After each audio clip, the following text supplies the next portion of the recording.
অনেক রোগীরাই জানতে চায়, স্যার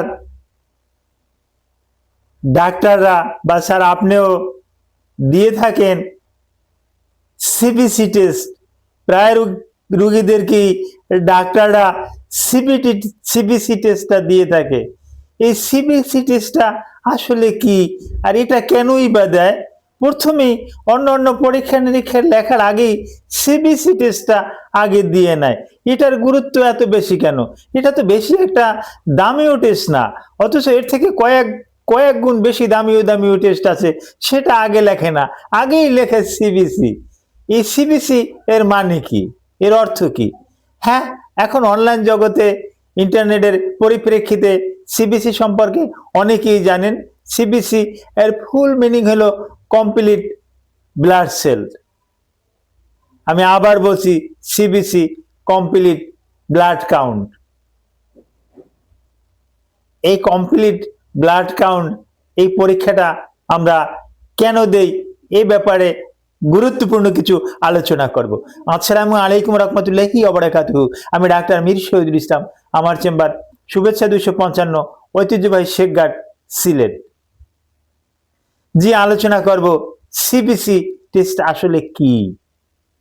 এই যে রক্তের একটা পরীক্ষা সিবিসি টেস্ট, এটা ফুল মিনিংটা হলো কমপ্লিট ব্লাড কাউন্ট। তো কমপ্লিট ব্লাড কাউন্টের ভিতরে আমরা যে সমস্ত গুরুত্বপূর্ণ জিনিসগুলো দেখতে পাই, এতে আমরা রোগীর অনেক কিছুই বুঝতে পারি।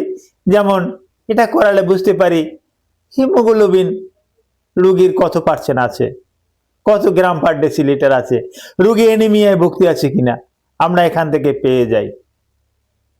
রোগী ভাইরাসে আক্রান্ত না ব্যাকটেরিয়ায় আক্রান্ত, রোগীর শরীরের ভিতরে ইনফেকশন আছে কিনা, এটা ডব্লিউবিসি হোয়াইট ব্লাড সেলে আমরা দেখতে পাই। হোয়াইট ব্লাড সেলটা সিবিসির ভিতরে পড়ে। ইরিথ্রোসাইটিক সেডিমেন্টাল রেট ইএসআর, এটাও সিবিসির ভিতরে। রোগীর ইএসআরটা কত, এখান থেকে আমরা জানতে পারি। রোগীর অ্যালার্জি আছে কিনা, রোগীর ইসোনোফিলটা আমরা জানতে পারি। সার্কুলেটিং ইসোনোফিল জানতে পারি, ব্যাসোফিল, নিউট্রোফিল, এগুলো সম্পর্কে আমরা একটা প্রাথমিক একটা ধারণা পাই। রোগীর প্লাটেলেট কাউন্ট কত আছে, অনুচক্রিকা কত আছে, এটাও জানতে পারি। এটা বেশি আছে না কম আছে, এই সিবিসি টেস্টের মাধ্যমে কিন্তু এই এতগুলো পরীক্ষার রেজাল্ট জানা, কিন্তু এই একটা পরীক্ষার মাধ্যমে কিন্তু এতগুলো জানা সম্ভব। Thank you all.